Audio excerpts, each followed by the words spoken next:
fuera del ámbito religioso, la figura de Jesús ha suscitado y suscita todo tipo de controversia.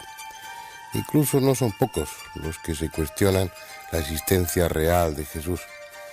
El hecho de que los evangelios se escribieran bastantes años después de su muerte no ha contribuido precisamente a esclarecer el tema. Los evangelistas tuvieron que recurrir a tradiciones orales, adornaron esa imagen de Jesús con acontecimientos piadosos y trataron de ajustarlo a lo que los profetas, especialmente Miqueas, habían anunciado respecto al Mesías. Todo eso hace que la figura de Jesús no esté perfectamente definida, que haya muchas lagunas, muchos aspectos oscuros. Sin embargo, hay un objeto, una tela, que parece refrendar punto por punto lo que los evangelios dicen respecto a su pasión y muerte. Me refiero a la conocida como sábana santa. Hoy vamos a ocuparnos de ese tema.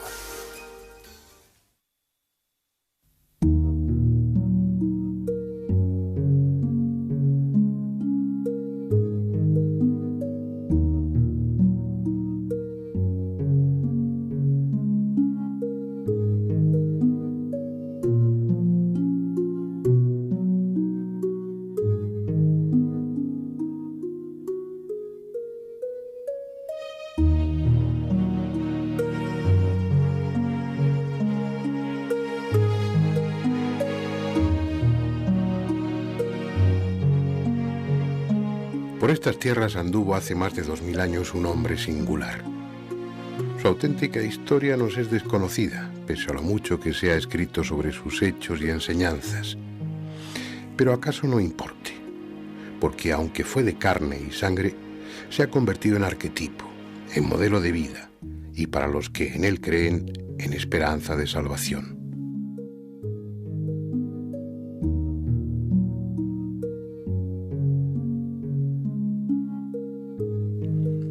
Por lo que nos han contado, sabemos que nació en Nazaret y que murió aquí, en Jerusalén, cuando Poncio Pilato era el procurador de Judea. 20 siglos es mucho tiempo. La Jerusalén que ahora recorren peregrinos y turistas poco tiene que ver con la que conoció Jesús.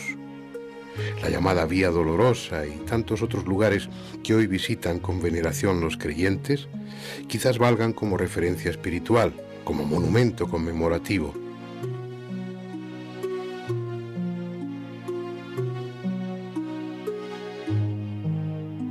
Pero la verdad, el auténtico escenario donde transcurrió la última parte de la vida de aquel hombre, está muchos metros por debajo de las calles actuales.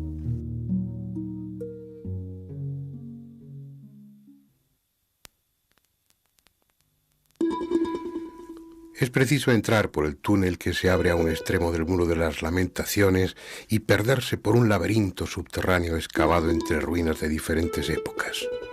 Túneles sombríos que tan pronto rodean la pared de piedra de una construcción templaria como se abren paso entre lo que fueron tiendas y almacenes. Un mundo enterrado en el que alternan angostos pasadizos con enormes salas abovedadas, cada vez más abajo, hasta encontrar el basamento del colosal muro que circundaba la plataforma donde se levantó el templo de Jerusalén.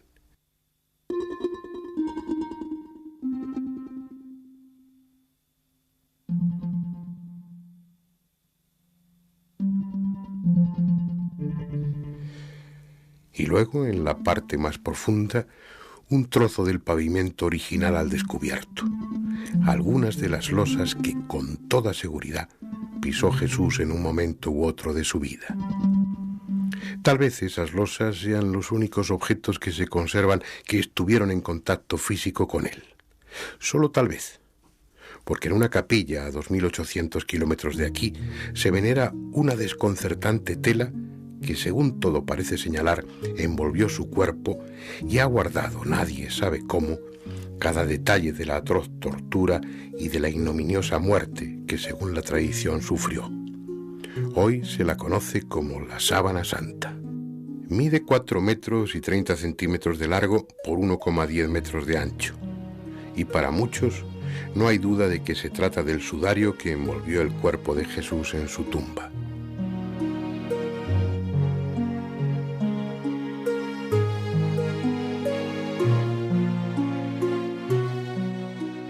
Cuando todo se hubo consumado y Jesús el Cristo estaba muerto, familiares y discípulos se hicieron cargo de su cadáver. Lo desclavaron de la cruz y con toda precaución lo descolgaron para trasladarlo a una tumba nueva que José de Arimatea había hecho excavar en la roca junto a otras tumbas. Aunque con detalles contradictorios en su narración, los evangelistas coinciden en que al tercer día la piedra que cerraba la tumba estaba corrida y el cuerpo de Jesús había desaparecido. En el interior solo quedaba la tela que había servido de sudario. Es comprensible que el lienzo fuese recogido por personas allegadas al maestro y conservado como un objeto de veneración. Sin embargo, de ser este que se conserva en Turín, lo cierto es que hasta el siglo XIV no hubo certeza de su existencia. Lo que sí hay son testimonios e indicios que permiten deducir qué camino siguió desde Jerusalén hasta su actual emplazamiento. Según algunas referencias bastante verosímiles, en el siglo VI se conservaba un sudario similar en Edesa, en la actual Turquía. De allí pasó a Constantinopla, la capital, donde algunos peregrinos la sitúan en el siglo X.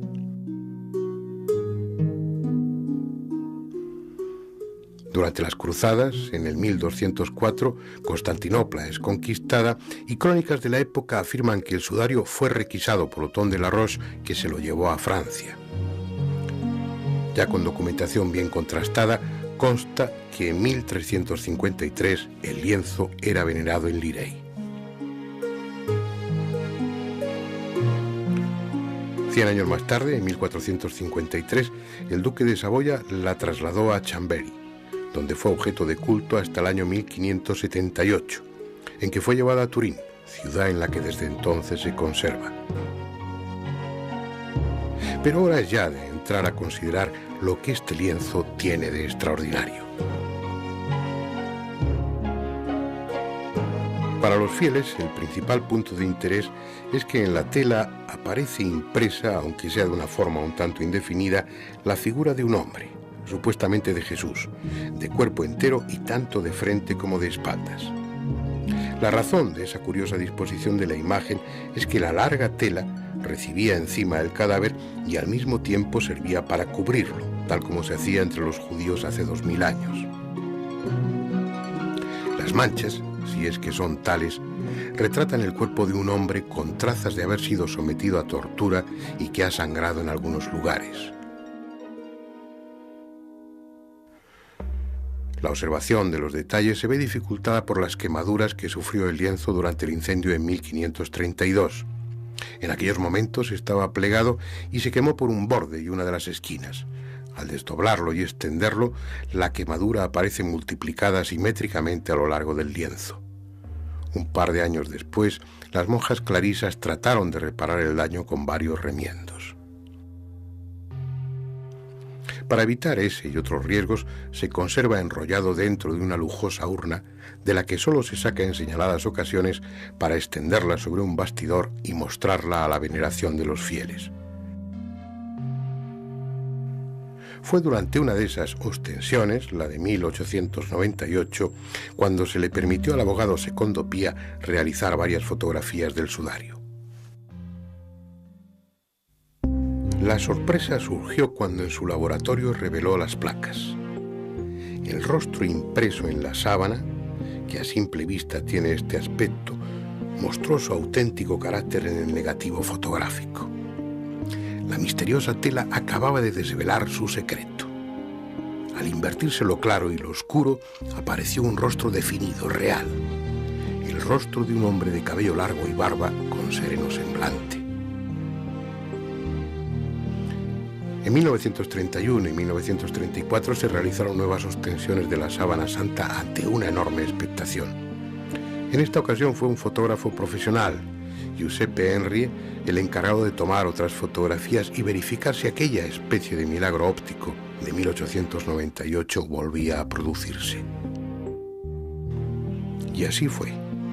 De nuevo en el negativo de las placas fotográficas volvió a aparecer el mismo rostro. No hay más que una explicación posible. Las manchas del sudario constituyen un negativo natural y es sólo al invertirse luz y sombra cuando puede verse la auténtica imagen. Algo imposible de concebir por un pintor antes de que se inventase la fotografía. Pero es que además no hubo pintor alguno.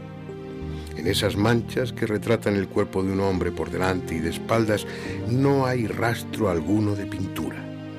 No existen ni siquiera indicios de pigmentos vegetales ni animales. Simplemente están ahí. Algo desconocido alteró la estructura de la tela para que esas manchas se formasen. Pese a esas extraordinarias características del sudario, tuvieron que pasar varias décadas antes de que se iniciara su investigación por los científicos. Primero fueron las fotografías en color, con luz ultravioleta y con luz infrarroja, realizadas en 1969, y luego la toma de muestras del tejido y de los residuos adheridos a él en 1973.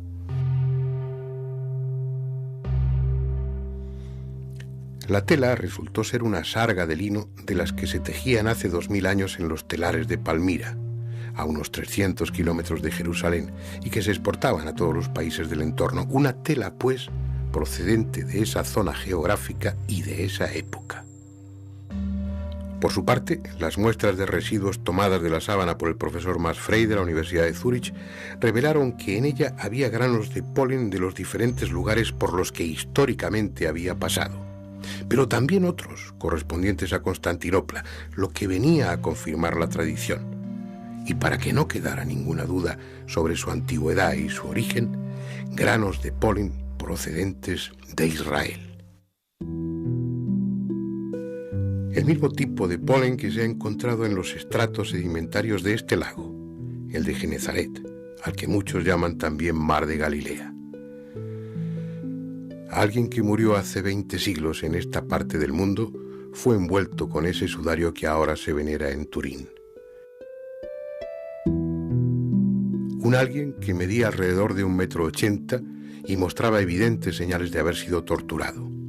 Señales entre las que hay que incluir pequeñas heridas en la frente, múltiples latigazos, sobre todo en la espalda, y profundas heridas en las manos, en los pies y en un costado. Después veremos si hay más datos que permitan identificar a ese alguien.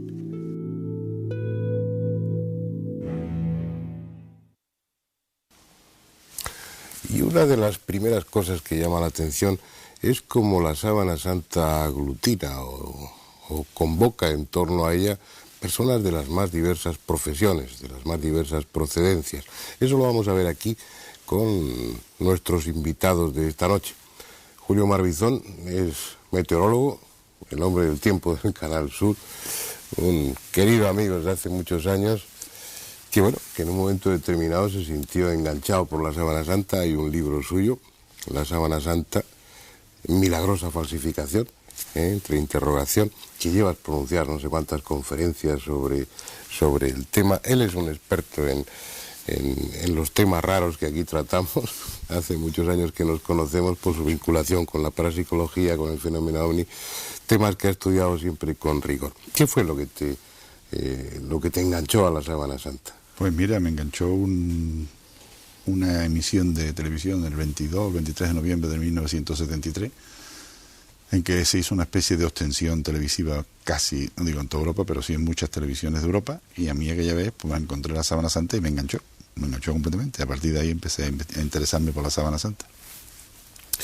Nuestro siguiente invitado, Jorge Manuel Rodríguez Almenar, es abogado, es profesor de Derecho Civil en la Universidad de aquí de Valencia y es vicepresidente primero del Centro Español de Sindonología.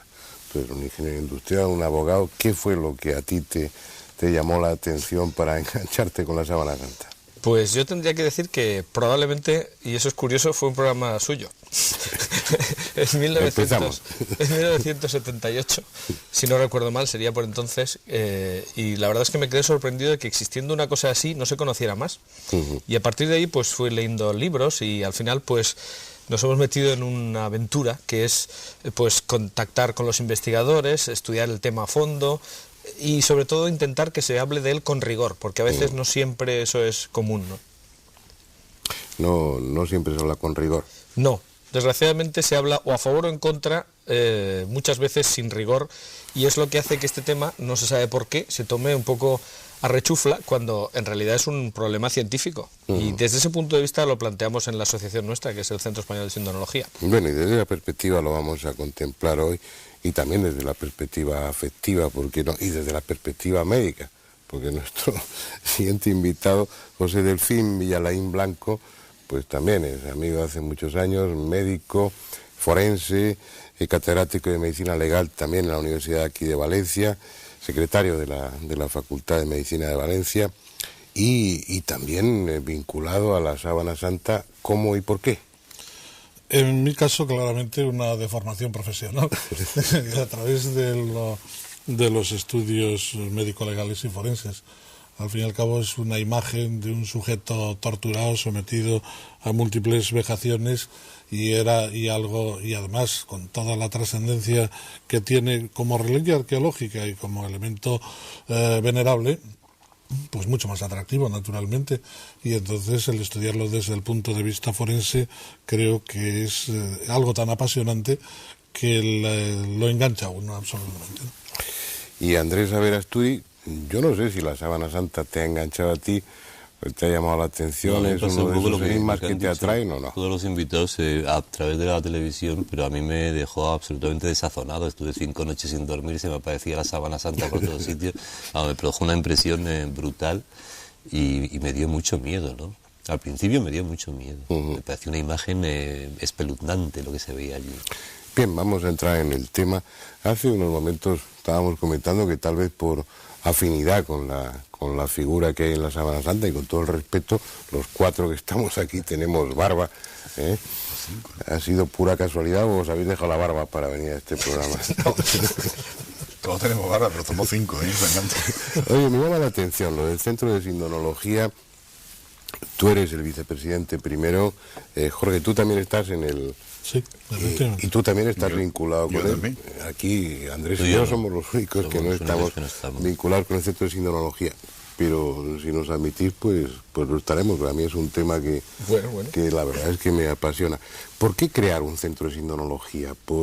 ¿Cuándo se crea? ¿Qué es lo que os lleva a poner eso en marcha? Pues, hombre, es un poco lo que decía antes. El tema de la Sábana Santa está, yo creo que permanentemente en los medios de comunicación. Lo que ocurre es que la documentación que existe muchas veces no está al alcance de quien hace el programa, ¿no? Y muchas veces se dicen exageraciones, pero ya digo, tanto a favor como en contra, y hay también un poco de intoxicaciones que muchas veces no son mala fe de quien escribe, sino simplemente que está repitiendo una noticia que ha leído mal, que no se ha desmentido. Entonces nuestra idea precisamente era, pues eso, poder aglutinar a tantísima gente que hay en España que tiene mucho interés y que, bueno, pues de esa manera se puede hacer que tengan acceso a los congresos especializados que haya, en su momento a la posibilidad de que haya investigaciones nuevas sobre el tema, investigar, que esa es una faceta muy importante de nuestra asociación, que tenemos un equipo de investigación que ha estado estudiando en los últimos 10 años el sudario de Oviedo, primero con absoluto sigilo y luego pues poco a poco sacando a la luz las conclusiones cuando ya son firmes, no antes de tiempo. En fin, todo eso se puede hacer cuando hay una pequeña infraestructura que es la nuestra. Tampoco somos una entidad pues muy grande, sino que tenemos varios centenares de socios, pero lo suficiente como para que efectivamente se puedan hacer ya bastantes cosas. Y el hecho de estar constituidos como un centro dedicado específicamente al tema de la Sábana Santa significa que recogéis también la información que en otros lugares del mundo se está produciendo por investigaciones de investigadores individuales o por cosas que se publican. Que esa es otra cosa que también hemos descubierto. A veces hay investigaciones a título personal de personas que no las ponen, precisamente no las exponen para que se cuestionen por otros, sino que simplemente mantienen su investigación y asumen sus propias conclusiones sin que haya un debate. Y eso es una cosa que es una lástima, ¿no? Porque a veces son ideas que son correctas, pero que lo que tiene que hacer un equipo multidisciplinar precisamente es contrastar sus opiniones, las investigaciones de cada uno con el resto de los miembros de su equipo. Eso nosotros hemos podido hacerlo y pensamos que lo que es una lástima es que no existan en otras latitudes, porque centros de sindonología hay muchos. En Estados Unidos, por ejemplo, hay 21. Pero tienen diversa índole. Algunos son de carácter religioso, otros se muestran solamente la devoción a la imagen, otros se plantean la investigación científica, pero claro, están pues eso, un poco descoordinados. Eso es lo que os iba a preguntar. Sí, las razones que mueven a interesarse en la Sábana Santa son exclusivamente religiosas o vuestra postura es al margen de la fe. Por ejemplo, Julio, yo sé que tú eres creyente, pero lo que te llevó a la Sábana Santa no fue la fe, sino la curiosidad. Pues por supuesto, yo no he mezclado la religión nunca ni la fe con la Sábana Santa, aunque posiblemente al final en mi libro sí me defino, ¿no? Pues me defino como creyente para, que la gente sepa, así una forma de que la gente sepa quién eres, ¿no? Pero realmente yo no he tenido ninguna idea de investigar la Sábana Santa por la parte religiosa, sino por la parte científica. Es decir, era un misterio más. Yo creo que sigue siendo uno de los grandes misterios que nos quedan en el final del siglo y que está ahí y que hay que investigarlo. Y yo haría esa misma pregunta a Jorge y a José, si sois creyentes y si es la creencia lo que os lleva ahí a la sábana o no. Entonces, respecto a la primera pregunta, si somos creyentes, yo sí, pero mucho antes de que conociera el tema. Es decir, y de hecho pues hay grandes santos que no han conocido nada de la Sábana Santa y pues decir que y al revés, ¿no? Es decir que hay gente que es todo lo contrario, que ni se plantea otras cosas y sin embargo pues la Sábana Santa le atrae desde ese punto de vista de un enigma que lo es y que además que es una cosa que se puede contar, medir y pesar. Es decir, que el problema es que se puede contar, medir y pesar, pero lo que se cuenta, se mide y se pesa no da un resultado coherente, ¿no? Es decir, que se sale de los parámetros habituales. Es decir, que hay una imagen... Sí, eso es lo que hace, supongo que más fascinante la Sábana Santa. Y en tu caso, José... Yo me atrevería a insistir dentro de la misma línea en algo parecido, porque evidentemente la sábana, en tanto en cuanto pudo, ¿no? Con todas las reservas, ser el sudario de Jesucristo, ayuda a conocer a Jesucristo y por lo tanto también al hombre de fe pues le ayuda a mejorar su fe y ampliarla. Pero es que aunque se demostrase que no fueran el sudario de Jesucristo, sería un objeto igualmente apasionante. Y de hecho lo estudian personas agnósticas y personas muy religiosas y personas medianamente religiosas. De hecho, ahí está la historia de la sábana que la transformó. Yo me atrevería a plantearlo desde un punto de vista más estricto como el objeto arqueológico más estudiado de todos los que hay me atrevería a decir, sobre la Tierra en el momento actual. Quiere decirse que unos por religión, otros por ciencia, otros por curiosidad, todos acabamos enganchados en el tema, ¿no? Me parece que he estudiado, pero con unos resultados siempre muy contradictorios, ¿no?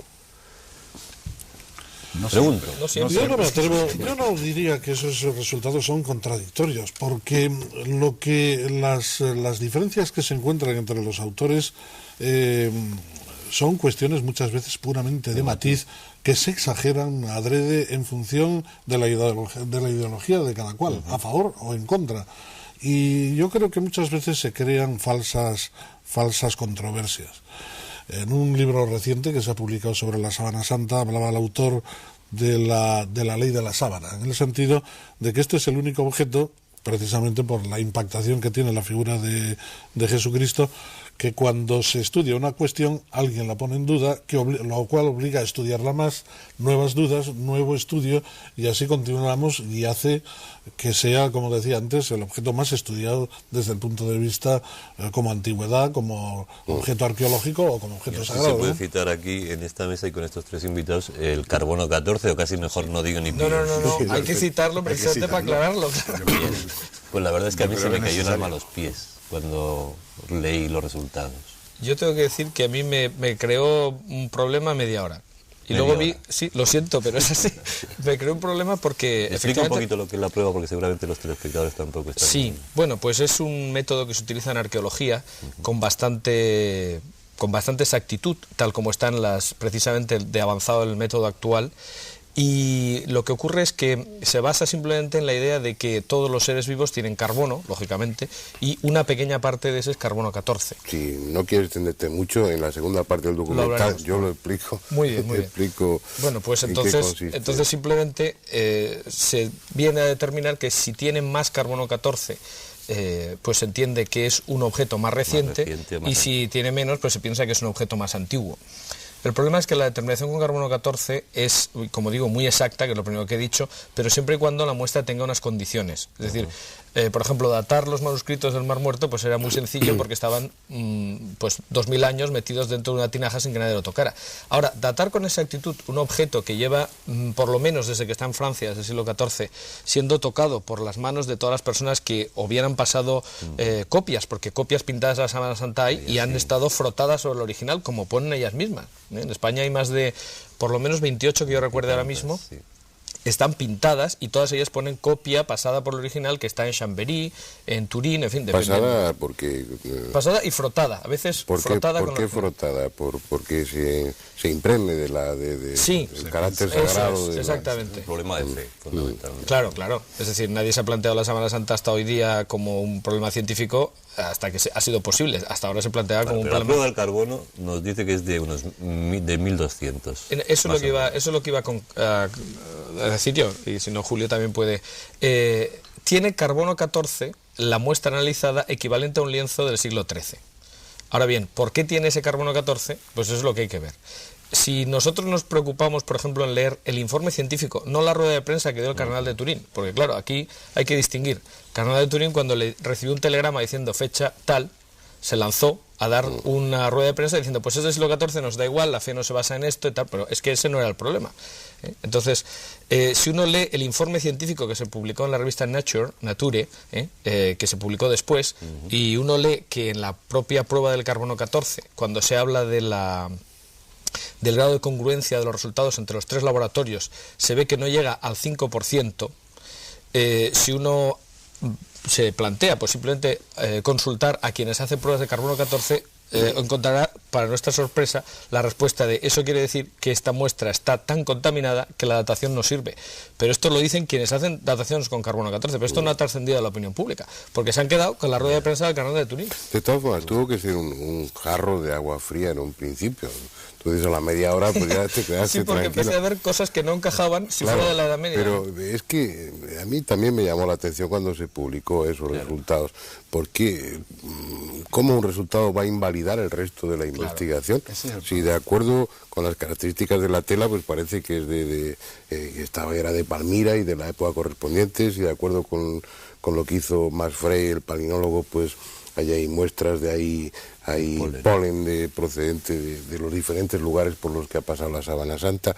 Sí hay toda esa serie de características, aparte de las que luego iremos comentando, ¿no? de la imposibilidad de hacer artificialmente o de hacer un retrato de esas características, como una sola prueba va a tirar por tierra todas las demás.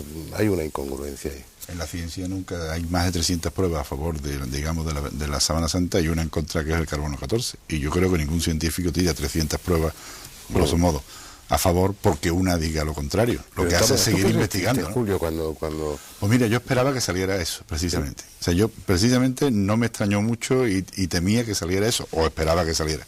Porque hay que saber que hasta incluso hay intentos anteriores del carbono 14, como por ejemplo el profesor Libby se le pide que lo haga. El profesor Libby, premio Nobel por haber descubierto el sistema de datación del carbono 14, se niega a hacer en la prueba del carbono 14 porque dice que no es capaz de limpiarla. O sea que si un premio Nobel, inventor del sistema, ya pone ciertas dudas y ciertos problemas para hacer una datación del carbono 14, después más. Y hay muchas más cosas que habría que discutir sobre los laboratorios, claro, sobre los sistemas, cómo se eliminaron 4 laboratorios que tenían sistemas no destructivos y se escogieron a 3 laboratorios que tenían sistemas destructivos, que tenían además el mismo sistema de datación, con lo cual si ese sistema tiene un error, los 3 van a cometer el mismo error. Una serie de cosas que habría que ver por qué se ha cejado tanto. ¿Pero por qué, José, que tú no estás...? Sí, perdón. Yo iba a añadir una cosa, que es que curiosamente el laboratorio que da 150 años más de antigüedad es el que utiliza un método de limpieza ligeramente más fuerte que los demás, lo cual parece indicar que efectivamente por ahí pueden ir los tiros, ¿no? Que era además lo que se había dicho que podía ocurrir. Lo que le iba a plantear, José, que lo puedo plantear a cualquiera de vosotros, es que un objeto de esas características mueve intereses de muy variada índole. Y hay mucha gente empeñada en que eso no tenga ese carácter milagroso o fuera de lo normal o fuera de lo natural, ¿no? Y de hecho se vio inmediatamente en las reacciones de determinada prensa o de determinados sectores, unos tocando a rebato y otros silenciando la noticia o matizándola y dando explicaciones, pero volvemos a lo mismo, porque detrás está, pues no sé, la figura de Jesús, que impacta mucho a unos por positivo y a otros por negativo. Yo estaba pensando, cuando preguntaste por la reacción, que yo no tuve ninguna reacción, porque no me dejó la medicina.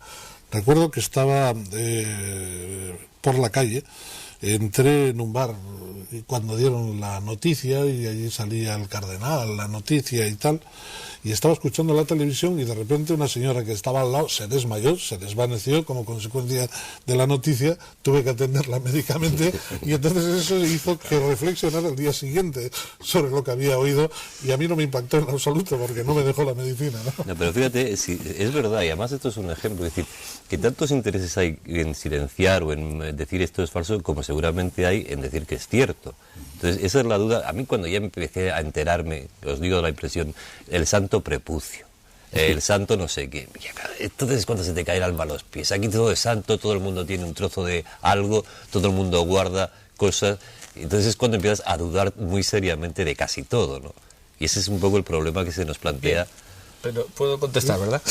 No, santo prepucio. Bueno, imagínate. No esperéis a que yo pregunte, no iba a decir porque efectivamente eso es lo que se plantea a mucha gente. Claro, pero el problema está en que el punto de vista del siglo XX es totalmente distinto del de los siglos anteriores. Es decir, yo tengo, un criterio que me ha servido hasta ahora bastante bien en mi vida y creo que me seguirá sirviendo, que es que no hablar más que de lo que está estudiado. Es decir, que existan en distintos pueblos de España o del mundo reliquias que pueden ser algunas inverosímiles, pues, o sobre todo que se transmitan como reliquias inverosímiles, pues puede originar que si uno no sabe más que eso, diga, ¡hala, qué barbaridad! Pero claro, no es lo mismo, no se puede poner con el mismo rasero, no se puede juzgar una cosa que está efectivamente estudiada y estudiadísima, que otra cosa que es que no ha salido de un cajón y que a lo mejor se mantiene pues a saber por qué.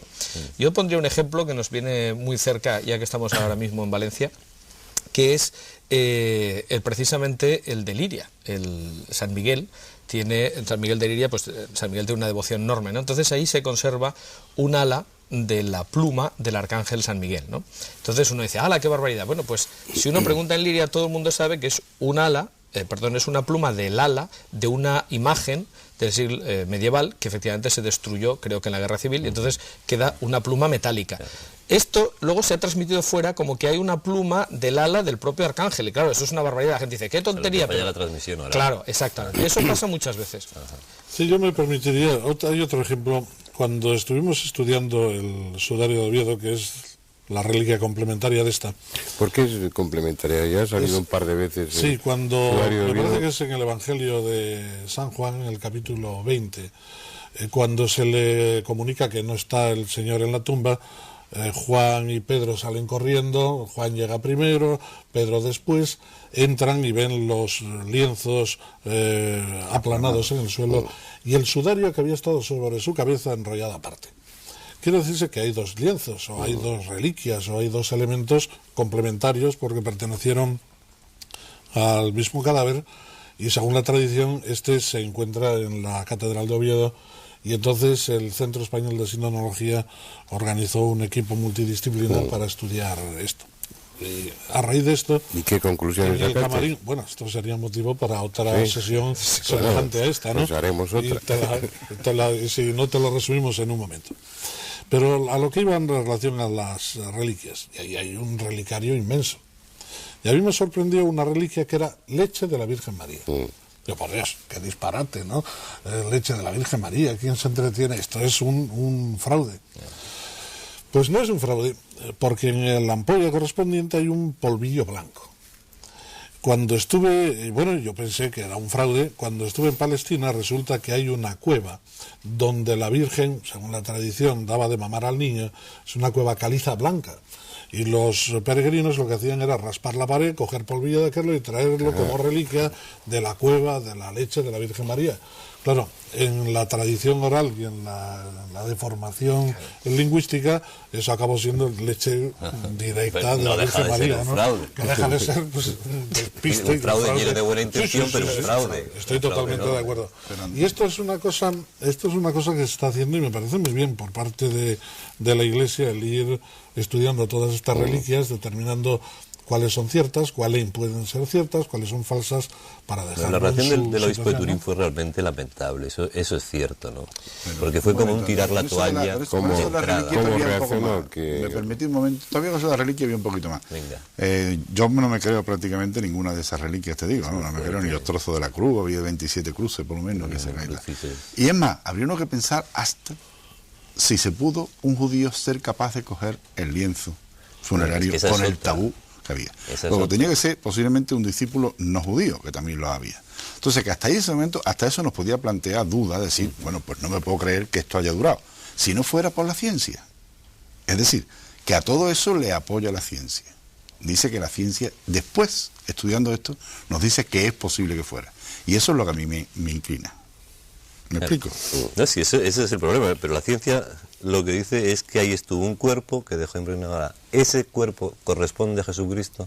Los puntos que hay sobre ese cuerpo, sobre ese lienzo, las cosas que hay, los pólenes, imágenes de algunas hojas de unas plantas, de algunas flores que han quedado de Jerusalén, que son autóctonas de Jerusalén de aquella época, todo eso aparece ahí. Luego entonces tiene una serie de datos ahí que están... Quitando el tema del carbono 14 que lo habéis explicado, es de esa época. Antes de que sigáis, explícame la reacción del obispo de Turín. El obispo dijo pues lo típico, dice que les daba igual, que esto es una cuestión de fe, entonces marginó el informe de esto, no lo valoró o lo valoró excesivamente al no valorarlo. Y entonces nos dejó a todos con dos palmos de narices. Bueno. Me da igual que sea verdad o mentira, me da igual lo que diga el carbono 14, yo me creo, yo sigo en lo mío, que es una postura muy típica muchas veces de la Iglesia, ¿no? Y por eso también Luigi Gonella dice detrás, el asesor científico del cardenal dice detrás, posiblemente este informe nos data en el lienzo, pero no es capaz de explicarnos la formación de la imagen.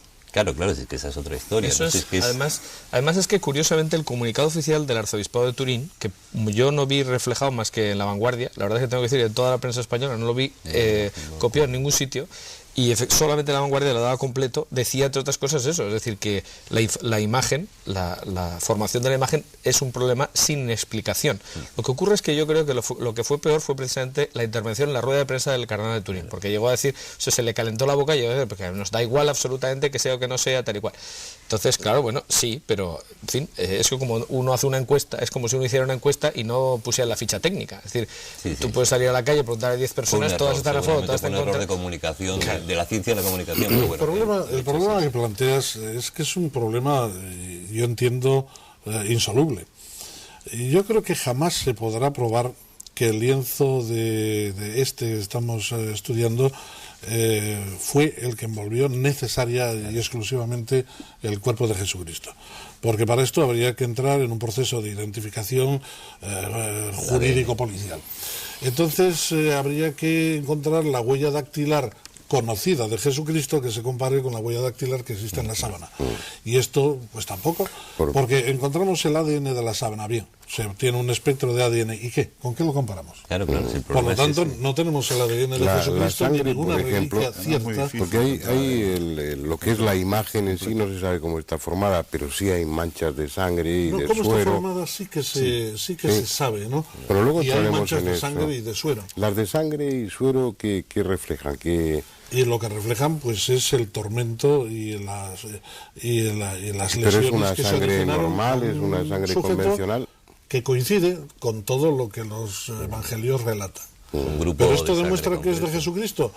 Hombre, pues el relato evangélico es muy peculiar porque es una manera de tortura muy atípica, ¿eh? Claro. Y que coincida todo esto pues hace que casi lo señale con el dedo. Pero falta ese casi, y volvemos a lo mismo. ¿Podremos demostrarlo 100%? No. Podremos acercarnos mucho. Tú señalabas, hay 300 datos a favor y 1 en contra. Quiere decir que muy posiblemente lo sea, pero el llegar a la afirmación rotunda y con absoluta seguridad es imposible, porque en el momento actual no hay ninguna reliquia cierta de no hay nada que se pueda comparar con... Claro. Entonces, Tomando también, por ejemplo, la referencia que decíamos, en el sudario de Oviedo hay sangre, sí, es sangre humana, sí, sangre del grupo AB, sí, como la de Turín, con manchas semejantes, comparables, superponibles, que son calco una de otra. Pues sí, pero ¿eso demuestra que pertenece a Jesucristo? No, pertenece a que estuvo sobre el mismo cuerpo. Y punto.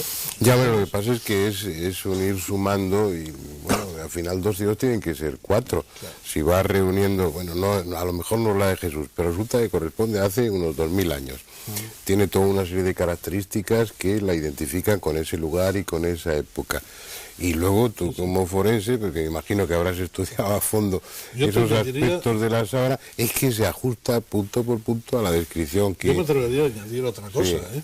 Si en lugar de tratarse de Jesucristo se tratara de Cleopatra o de Napoleón o de Julio César, en este momento todos dábamos por hecho que era el sudario de estos personajes. Pero está Jesucristo detrás y con él naturalmente todas las implicaciones que arrastra, claro, y que hace que los que estén a favor sigan estando a favor y los que estén en contra pues sigan buscando argumentaciones en contra. Ya, hombre, pero crucificados en aquella época hubo muchos, claro, pero que fueran coronados de espina, que claro, recibieran pues todo ese trato que según los evangelistas recibió Jesús.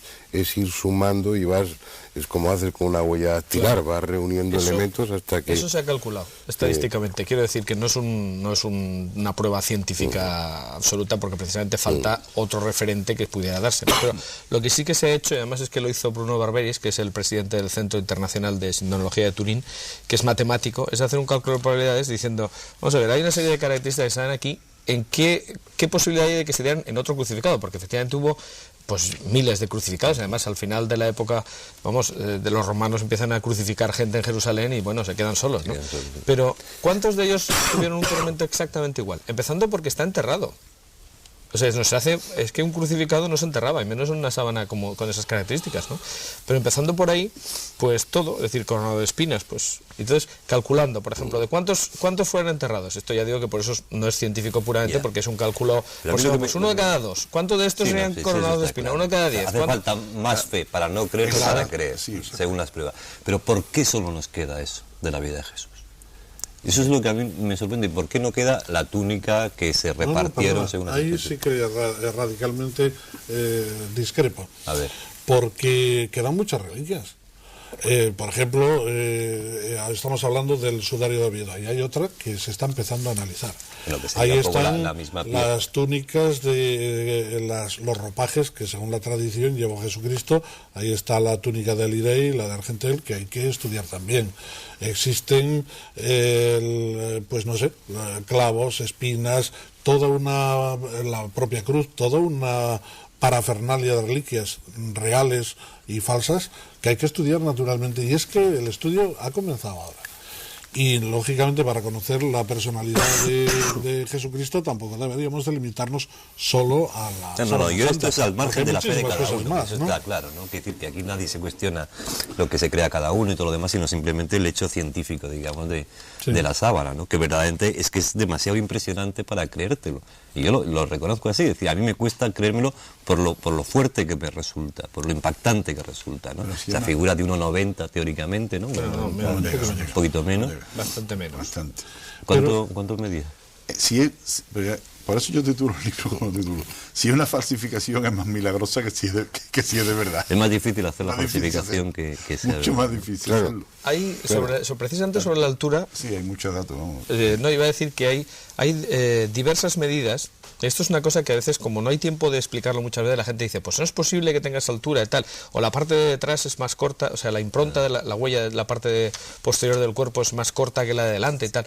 Hay que tener en cuenta que precisamente lo que no es una figura colgada y con una tela extendida, como se muestra. Es decir, que en realidad es un cuerpo que está con forma de 4. Lógicamente hay una serie de deformaciones que tiene la proyección de la imagen sobre un plano, que cuando tú estiras la tela, pues evidentemente crece.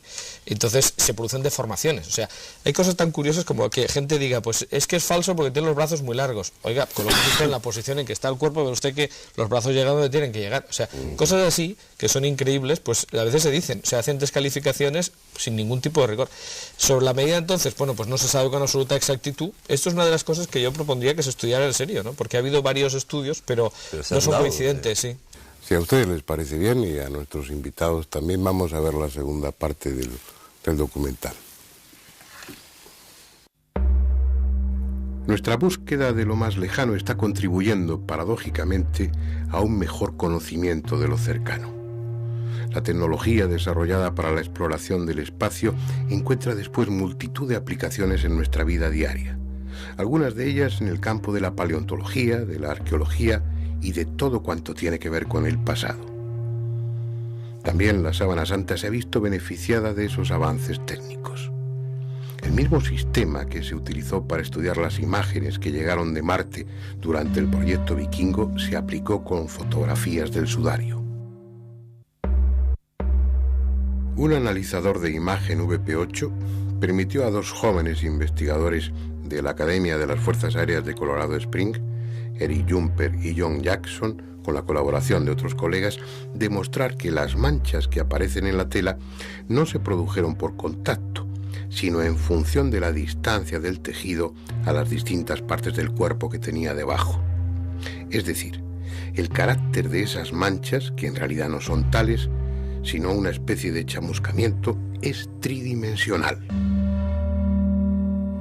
Algo que no solo abre una incógnita aún más desconcertante sobre la causa que produjo esos cambios de coloración en la tela, sino que además ha permitido reconstruir a través de ordenadores la imagen corpórea, en relieve, del cadáver que estuvo envuelto por el sudario. Hace 2000 años hubo un hombre que, según la tradición recogida por los evangelistas, fue preso, sometido a todo tipo de vejaciones, golpeado, azotado, coronado de espinas y luego clavado en una cruz. Esa tela, la síndone, más conocida como la Sábana Santa, conserva en sus extrañas manchas las huellas de todas y cada una de las agresiones que esa tradición describe. Fue azotado, y en el lienzo han quedado recogidas las señales de numerosos latigazos. En la espalda pueden contarse más de 100. Tienen una forma peculiar, la que corresponde a los flagellum romanos de la época, terminados en 2 bolitas de plomo o de otro metal, con lo que también encajan a la perfección en la fecha en que los hechos se sitúan. Fue coronado de espinas, y en la tela han quedado las señales dejadas por numerosos regueros de sangre en la frente y sobre todo en la nuca, correspondientes a múltiples pequeñas perforaciones en la piel y cuero cabelludo. Y fue crucificado. Tal vez sea esta la imagen más conocida de Jesús, su representación habitual, 1000 veces repetida en todas las épocas y en todos los estilos, y siempre con el mismo error: sendos clavos que atraviesan las palmas de sus manos. Algo piadosamente aceptado, pero anatómicamente imposible. En esa posición, sin otra resistencia que los músculos y la piel, las manos se desgarrarían hasta desprenderse del madero. El único lugar lógico para clavar los clavos es en la muñeca, entre los huesos del carpo, en el llamado punto de Destot, lo que impediría el desgarramiento.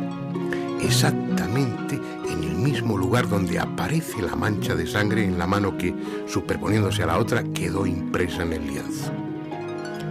Otra incomprensible coincidencia, a no ser que la tela sea lo que dicen que es. Solo hay un argumento en contra de su autenticidad, solo uno. Sin embargo, para los escépticos es más que suficiente. Ese argumento es el resultado de la datación por el carbono 14 que se hizo con pequeños trozos de la tela en 1988. El carbono 14 es un isótopo de carbono que se forma en las capas altas de la atmósfera y está presente en el aire, en el agua, en las rocas. Los seres vivos, desde los microbios hasta las plantas y los animales, lo estamos incorporando a nuestro organismo durante toda la vida.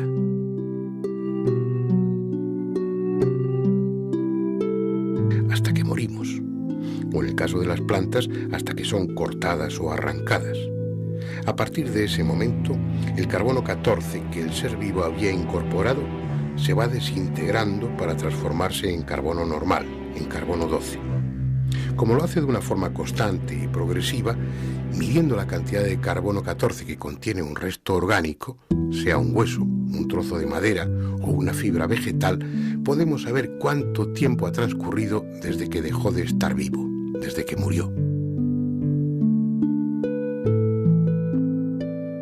Pues bien, la datación por el método del carbono 14 de las muestras cortadas de la síndone en 1988, realizadas por 3 laboratorios diferentes bajo la coordinación del profesor Michael Titt en el Centro de la Fotografía, ante la fachada del Museo Británico, arrojó el sorprendente resultado de que tales muestras analizadas pertenecen al siglo XIV. En otras palabras, de acuerdo a su contenido de carbono 14, la llamada sábana santa tiene poco más de 600 años de antigüedad. La cuestión es que esa prueba, por muy científica que sea y por muy tranquilos que deje a los escépticos, no invalida al resto de pruebas igualmente científicas, igualmente rigurosas, que avalan el carácter extraordinario del lienzo. Es posible que alguien, en el siglo XIV, mandase tejer una sarga de lino al modo que se hacía en Palmira 1400 años antes. Es posible que convenciera a un hombre para que se prestase a ser azotado con látigos de la época romana, a que fuese coronado de espinas, clavado en las manos y en los pies, y que de propina recibiese un lanzazo en el costado. Señales todas que sin discusión posible recoge la sábana santa de Turín. Es posible también que 500 años antes de que se inventase la fotografía, encargase a un pintor que pintase un negativo fotográfico y que además lo hiciese sin pintura ni pinceles. Es posible, asimismo, que adelantándose a los conocimientos médicos de su siglo, distribuyese sangre arterial y venosa en la forma correcta en la tela. Es posible, porque la llamada sábana santa demuestra incuestionablemente que tales cosas sucedieron hace 2000 años o hace 600. Si fue hace 2000 años, todo encaja con la pasión y muerte de un hombre llamado Jesús. Si fue hace 600 años, es que existió otro personaje igualmente singular, del que no tenemos noticia, otro hombre que sufrió idéntica tortura y muerte y que una vez amortajado con ese sudario, emitió una energía, una radiación tan intensa y súbita que chamuscó las fibras superficiales de la tela respetando el resto.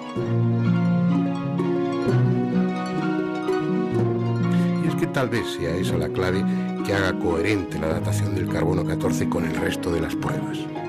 Al ir eliminando las posibles causas que habrían podido producir la imagen del lienzo, en este momento la única que prevalece es la de una energía no calorífica, emitida de dentro a afuera, que oxidó la celulosa del tejido y lo rejuveneció con un aporte masivo de neutrones. Las características de la imagen señalan que esa radiación procedió del cuerpo que estaba envuelto, que fue instantánea y que, para los más audaces de los investigadores, se produjo coincidiendo con la desaparición, desmaterialización o llámese como se quiera, de ese cuerpo. Nuestros conocimientos avanzan, nuestras técnicas se perfeccionan. Hasta ahora han permitido comprobar el carácter extraordinario del sudario. Dentro de unos años, probablemente nos permitan saber qué fue exactamente lo que sucedió con el cadáver que envolvía.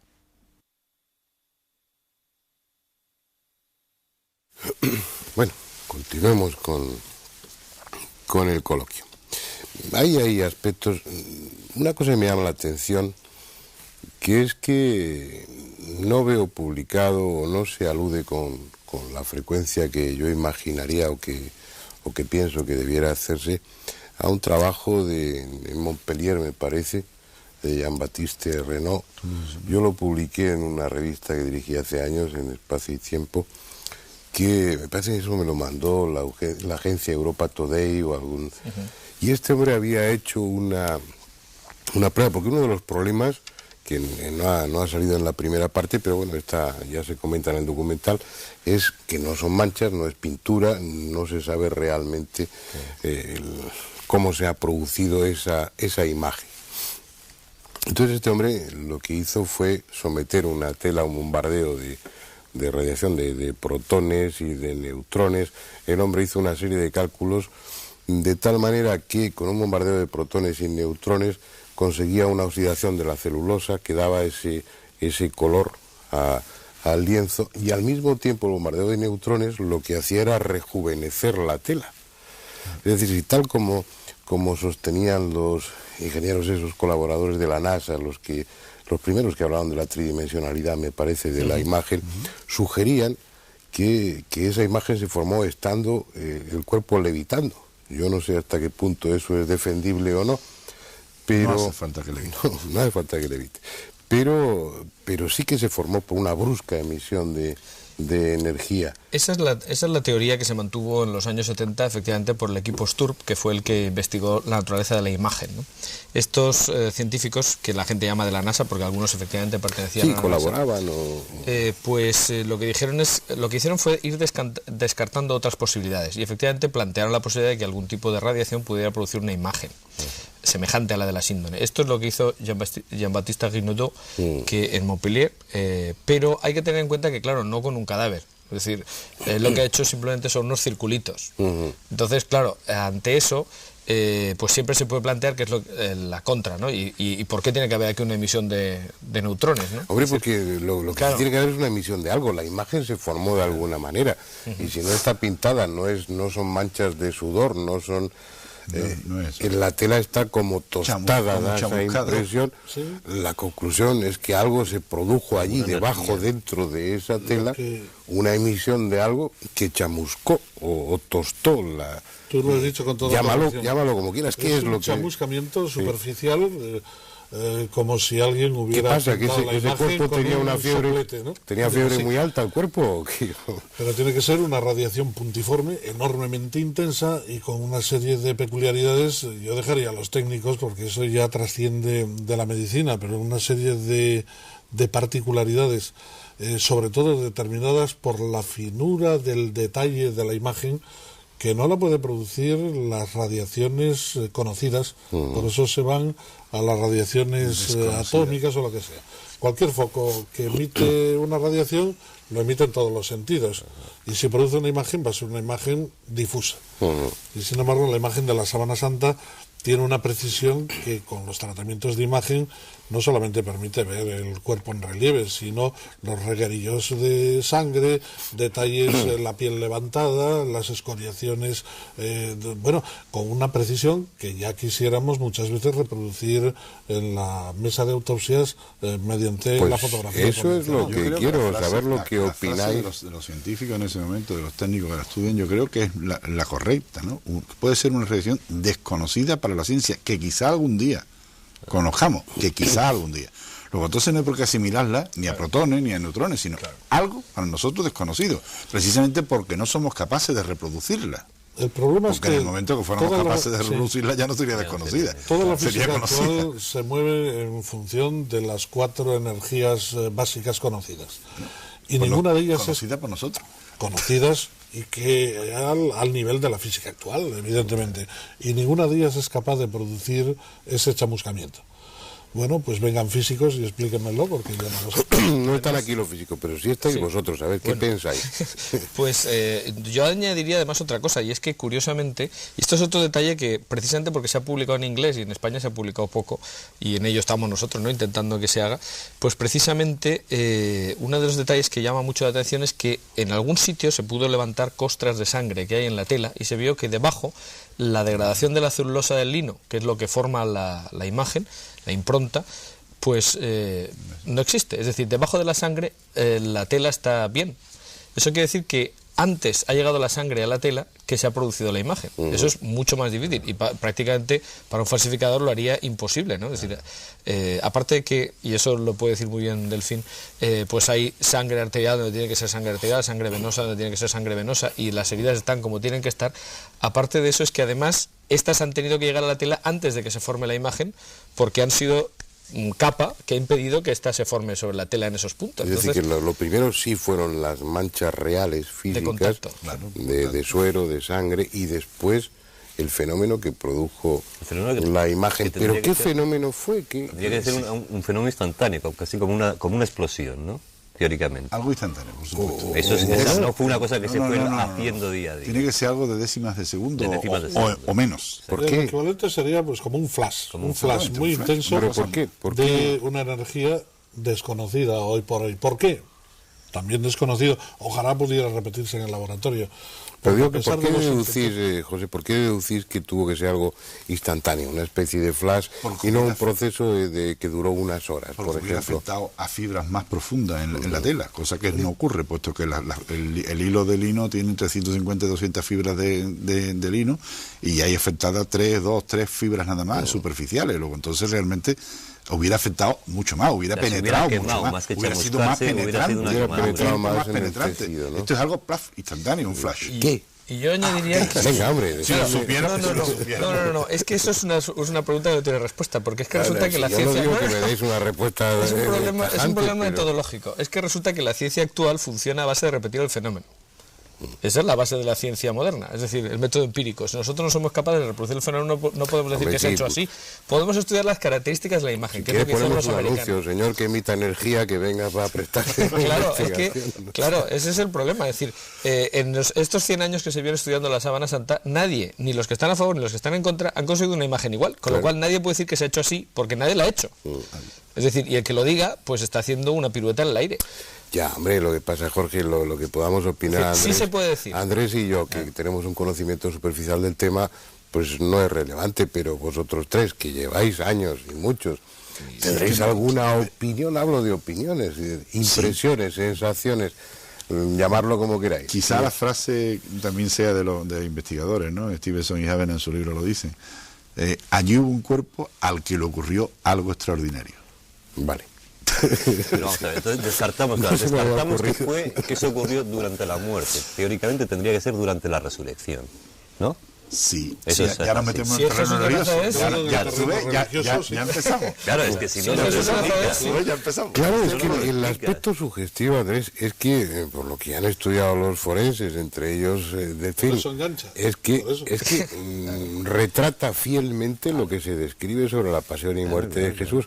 Pero si en esos evangelios se dice cuando llegaron no estaba el cuerpo, los lienzos estaban vacíos, entonces también sería lógico deducir que lo que produjo esa imagen pues fue lo que precedió, acompañó a la desmaterialización de ese cuerpo. Hay otra investigación. O al robo, si alguien se lo llevó.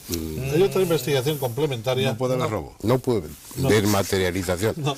¿Qué le vamos a hacer? Si esa es la palabra, ¿qué le vamos a hacer? El tema es el siguiente. Hay un investigador, está discutido y se está investigando por ahí, que ha demostrado que en la parte de atrás del dorso las imágenes son unas imágenes que corresponden a la piel, a las lesiones de la piel. Pero en las imágenes delanteras no solamente se ve la imagen de la piel, sino que se ven algunos de los huesos de la mano y del cráneo. Y entonces ahora viene la interpretación, por ejemplo, de Jackson, del Sturp. Yo estoy transmitiendo algo en lo que no puedo ni opinar a favor ni en contra.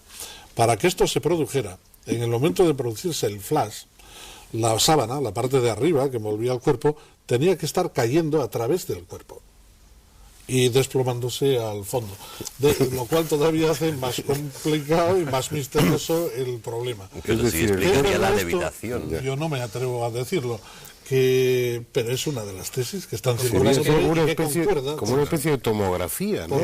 Por lo pronto, entonces se produce el flash y en ese flash, al no tener consistencia el cuerpo, la sábana cae, atraviesa el cuerpo y aparecen imágenes de la piel y de los huesecillos de la mano, del maxilar y de los dientes del además, esa teoría lo que tiene es una ventaja y es que explica la ausencia de laterales.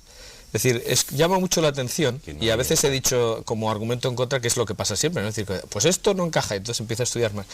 Curiosamente, efectivamente, solo aparece la parte anterior y la parte posterior del cuerpo. Sin embargo, las manchas de sangre no son solo las de la parte anterior y posterior. O sea, si uno, ahora sería muy bueno poder tener aquí una imagen y poderla señalar, pero si uno se fija, en uno de los brazos hay un relieve que sale hacia afuera, en la huella, ¿no? En la impronta. Si envolvemos la tela, para que esa sangre salga así, corresponde justo a este punto, que es el donde se coagula parcialmente la sangre que corre por el brazo estando clavado hacia arriba, ¿no?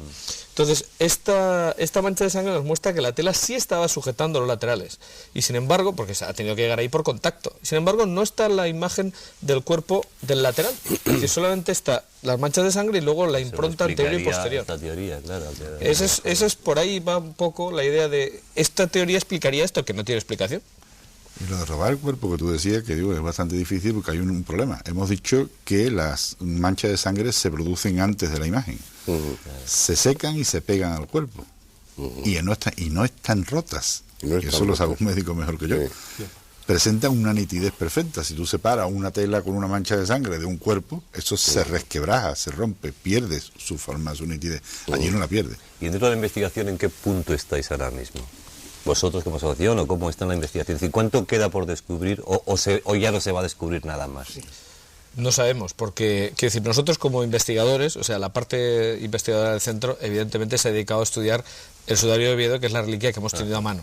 De la sábana santa directamente no se ha estudiado nada desde 1978, que fue la investigación de los norteamericanos. Entonces, se ha dicho por parte de la Santa Sede, que es ahora, entonces no era en el año 78, pero ahora sí es la propietaria, que en el año 2000 puede que haya nuevas investigaciones. Quieren que se haga con un cierto rigor. Nosotros estaríamos encantados de que así fuera, ¿no? Porque a veces, ya digo que en estos últimos 20 años hay opiniones, pero que no están contrastadas porque no se han visto la tela directamente, ¿no? Entonces, algunas de estas teorías quizás se pueda avanzar en su naturaleza o en su explicación, o se puedan confirmar o descartar viendo pues esos mismos efectos sobre la tela, ¿no? Es posible pero que... después de la prueba del carbono 14, ¿tú crees que las autoridades de Turín, sobre todo, van a dar bueno, su permiso? hay un compromiso público de que sí, ya veremos. Sería fascinante, realmente, claro, estudiarlo. Bueno, de hecho, yo creo que podríamos adelantar que el Centro Español de Sindonología y el equipo que investiga el sudario de Oviedo va a presentar un proyecto de investigación a las autoridades de Turín, a ver si nos permiten acceder a la sábana. ¿En qué basáis eso? Uy, O sea, ¿qué tipo de investigación? Un programa muy complejo que va a dirigir el propio Jackson, el del STURP, y en el que habrá que volver a revisar todas estas cuestiones, tomar muestras y analizar los fenómenos, la imagen. Bueno, hay un campo inmenso todavía por realizar, ¿no? Sí. Pero ya veremos. Es decir, eso no depende de nosotros, ¿no? En principio yo soy optimista, porque antes en el interín, lo comentaba con Averasturi, la Iglesia muestra unos criterios muy abiertos al respecto, ¿no? En Oviedo, por ejemplo, nos han dado toda clase de facilidades, y el propio obispo ha dicho que a lo que salga y que lo publiquemos libremente, que no hay cortapisas y que naturalmente lo único que nos pide es que hagamos un trabajo serio y nada más. ¿El sudario de Oviedo responde a las mismas características por lo que lleváis estudiado que la sábana santa o no? Bueno, puede responder, y parece que sí, y ya al nivel que estamos, desde luego, no es solamente una casualidad, puede corresponder al mismo cuerpo, porque hay manchas que son superponibles. Lo que ocurre es que el sudario es lo que tiene que ser, es decir, es una tela que se utiliza para tapar la cabeza del ajusticiado. Inicialmente, etimológicamente, sudarión, que es la palabra que utiliza el evangelista, es paño para el sudor, por tanto de ahí viene, se dio como un pañuelo grande, pero se utilizaba también para cubrir la cabeza de los ajusticiados cuando estaba deformada, cosa que vemos todos los días que ocurre, es decir, cuando hay alguien fusilado, muerto, siempre se le pone una tela en la cara. Pues eso justo es la función del sudario.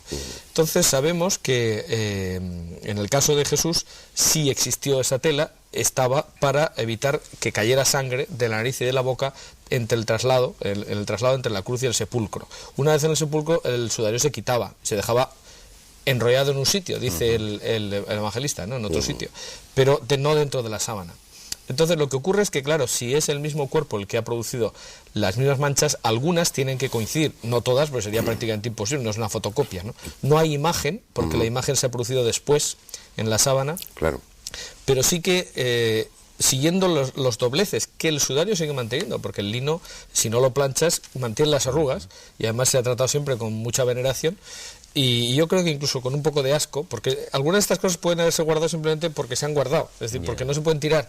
En la mentalidad hebrea la sangre contiene el alma, entonces tampoco se puede tirar, pero produce impureza. O sea, el problema que tendrían que tener los apóstoles con el caso de la sábana o del sudario debía ser terrible. ¿Qué hacer? Pero bueno, lo cierto es que la tela que está en Oviedo pues tiene unas características que corresponden con lo que dice la tradición, que es el sudario. Y algunas manchas son plenamente coincidentes, no pensábamos que estuvieran todas ni mucho menos, pero algunas, por ejemplo, las de la zona de la nuca, que son, esto lo puede decir Delfín muy bien, que lo ha estudiado directamente, pues son absolutamente coincidentes, o sea, algo así como -2, todas las demás son exactamente del mismo tipo de sangre, la misma posición, el mismo tamaño, etcétera, etcétera. ¿Y la tela también tiene las mismas características o no? No, es una tela de lino, pero más ligera. Un pañuelo y además burdo, ordinario, ¿no? Mientras que la sábana tiene es una sábana fina, muy bien elaborada. Estaba yo pensando a propósito de esto, que probablemente fue uno de los impactos más grandes que he recibido, y he recibido muchos a lo largo de mi vida profesional por razones obvias, porque cuando llegué a Oviedo a ver aquel trapo sucio, arrugado, unas manchas como de café con leche, esto es una mistificación burda del medieval, se tomaron unas muestras y yo, absolutamente descreído, entre comillas, me las llevo al laboratorio, monto el microscopio y lo primero que hago es encontrarme un rosario de hematíes, de glóbulos rojos, en el campo del microscopio. Recuerdo que se me erizó el pelo, el vello del cuerpo, recogí aquella muestra, la metí en la caja fuerte, cerré y dejé aquello 15 días porque, a ver qué hacía, naturalmente. Un lienzo que tradicionalmente envolvió la cabeza de Jesucristo, que tenía sangre, por lo tanto, teóricamente podía ser de Jesucristo, tampoco podía tratarse de una manera así a la buena de Dios, ¿no?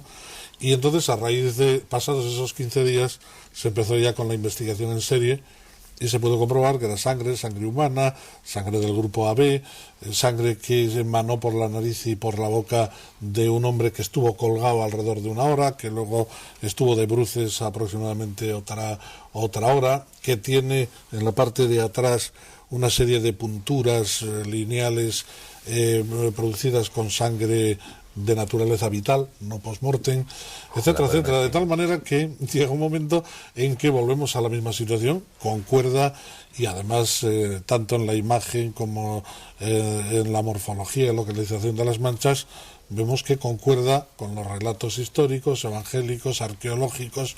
También aparece polen de Palestina, que no sé qué pinta en Oviedo, toda una serie de datos que parecen apuntar en este sentido, ¿no?